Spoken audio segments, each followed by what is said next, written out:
যে কবিরাজের নিকট রোগীর নাম বললে রোগের কথা বলে দেয়, এমন কবিরাজের চিকিৎসা গ্রহণ করা যাবে কি? এ তো ভণ্ড। আবার এর মধ্যে কেউ ভালো থাকতে পারে যে জিন সাধনা করে। অনেকেই জিন, ভালো লোকও জিন বশ করে রাখতে পারে। জিনদের মধ্যেও ভালো মানুষ আছে, কথা বোঝা গেছে? ভালো লোক কি জিনদের মধ্যেও আছে। যদি এমনটা হয়ে থাকে তাহলে কোনো সমস্যা নাই, কিন্তু এরা যদি কেরামতি দেখাতে চায় যে ওষুধের নাম বললে আমি রোগীর নামও বলতে পারি, তাহলে ভণ্ড, 1 নম্বর শয়তানে। অতএব এদের সাথে কোনো সংশ্লিষ্টতা রাখা যাবে না। ও জিনের মাধ্যমে জেনে মানুষের কেরামতি দেখাতে চায়। কেরামতি কি জানেন? একটা বই আছে দেখবেন, আবু তাহের বর্ধমানের লেখা, আবু তাহের বর্ধমান রাহিমাহুল্লাহ, আল্লাহ তাকে জান্নাতুল ফেরদাউস দান করুক, আমিন। তিনি লিখছেন পীরতন্ত্রের আজব লীলা। পীরতন্ত্রের আজব লীলা, এই বইটা আপনারা পড়ে দেখবেন কেমন লাগে। তো সেখানে একটা বই লিখেছে, বইয়ে একটা ঘটনা লিখছেন যে পীর সাহেবকে মুরিদরা বলছে ট্রেন তো চলে যাবে, আপনি চলেন। তো পীর গড়িমসি করতে থাকে, বলছে না, আমাকে না নিয়ে যাবে না ট্রেন, সময় হয়ে গেলে তো যাবে। তো ঠিক ট্রেন যখন ছেড়ে দিবে তখন বের হলো, এই যেতে যেতে ট্রেন ছেড়ে দিয়েছে। একটু যাওয়ার পরে ট্রেন থামিয়ে দিয়েছে। তখন মুরিদরা বুঝতে পারলো পীরের ক্ষমতা কত। ট্রেন এমনি থেমে গেল। আসলে এই ভণ্ড শয়তানটা আগে শিকল টানার জন্য লোক ঠিক করে রাখছে, বুঝলেন? এত বড় শয়তান, এত বড় ভণ্ড। পীর মুরিদি মানেই ভণ্ডামি, এটা মনে রাখবেন। শয়তানি কারবারেরা, এরা শয়তান প্রতিপালন করে। এরা কি করে? শয়তান প্রতিপালন করে। আপনি জানেন এত খারাপ, পীর সাহেবের ঘাড়ে মলম লাগাচ্ছে, বুঝছেন? একজন এসে গল্প করছে, আমি কিছু বইয়ের মধ্যে লিখেওছি, ভ্রান্তির বেড়া যা লেখা মধ্যে দিন বইটার মধ্যে লিখেওছি কিছু ঘটনা এরকম। তো পীর সাহেবের ঘাড়ে মলম লাগাচ্ছে। তো বলছে ঘাড়ে আপনার কি হয়েছে?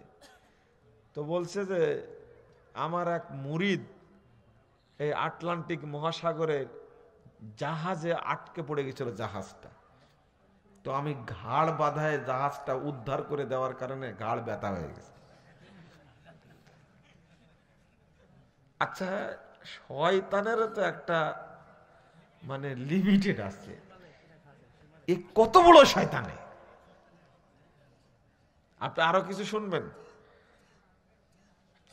মানে আপনাকে কি ভাষায় বলবো, মানুষকে ধোঁকা দিচ্ছে কিভাবে, আর কিভাবে নকল করে এগুলো কাজ করছে। সরসিনার এক মুরিদ লেখছে, সরসিনার বইয়ের মধ্যে লেখছে যে মক্কায় গেছে, হজ করতে যাওয়ার পরে মদিনায় গেছে, মদিনায় গিয়ে পাসপোর্ট হারিয়ে ফেলেছে। তো বাড়িতে ফিরবে কি করে? তখন মসজিদ নববীর খাদেমকে গিয়ে বলছে এই অবস্থা। তখন বলছে রাত 3টার দিকে একজন লোক ঢুকবে গেট দিয়ে, অনেক বড় মাপের ব্যক্তি, তুমি তার কাছে বলো। তো ঠিক ওই লোক অপেক্ষা করছে। তো ঢুকে যখন বের হচ্ছে তখন বলছে হুজুর আমার তো এই অবস্থা, পাসপোর্ট সব হারিয়ে গেছে, দেশে পৌঁছবো কি করে? তো বলছে আচ্ছা ঠিক আছে। গেটে বের হয়ে, উত্তর গেটে বের হয়ে বলছে যে আমি তোমার গায়ে হাত দিয়ে রাখছি, তুমি চোখ বন্ধ করে রাখবে, যখন হাতটা নেমে যাবে তখন তুমি চোখ খুলবে, তার আগে চোখ খুলো না। তো ঠিকই গায়ে হাত দিয়েছিল, যখন হাতটা নামিয়ে দিয়েছে শরীর থেকে, তখন চোখ খুলে দেখছে ও বাইতুল মুকাররমের উত্তর গেটে আছে। হাসলেন কেন আপনারা? বুঝেননি কথা? কত বড় বদ বলেন তো দেখি। মদিনা থেকে চলে আসছে, 1 মিনিটও লাগেনি। কোথায় আসছে? বাইতুল মাকদিসে।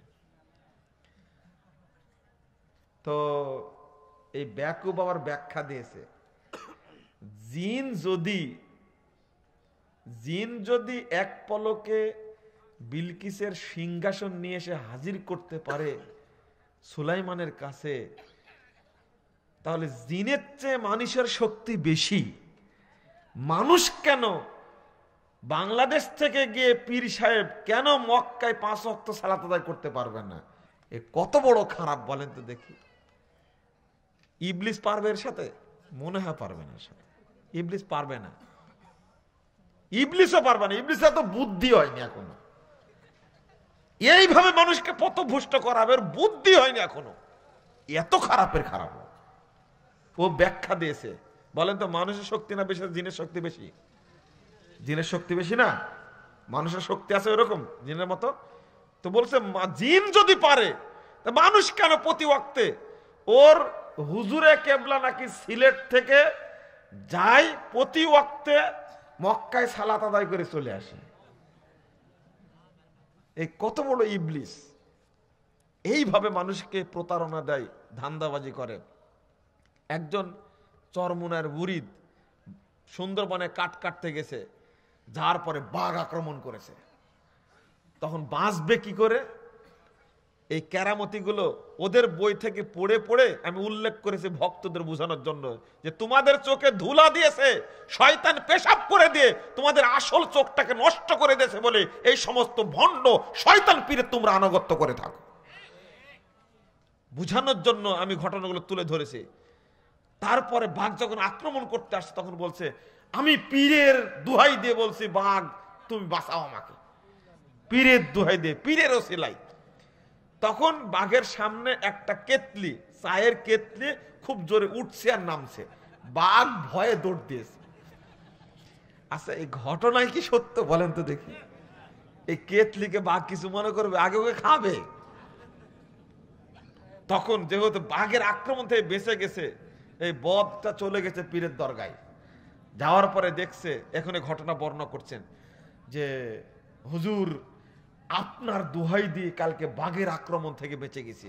ওই যে আপনার কেতলিটা, এই কেতলিটাই বাঘের সামনে উঠানামা করছিল। তখন বলছে, এই শোনো, এই ঘটনার কারো কাছে বললো না, মানে এটা ধান্দাবাজি, বুঝলেন? এগুলো কি বিশ্বাস করা যায়? নাউজুবিল্লাহ। আরো কত শুনবেন, অনেক আছে এরকম কাহিনী, আর বলতে পারছে না।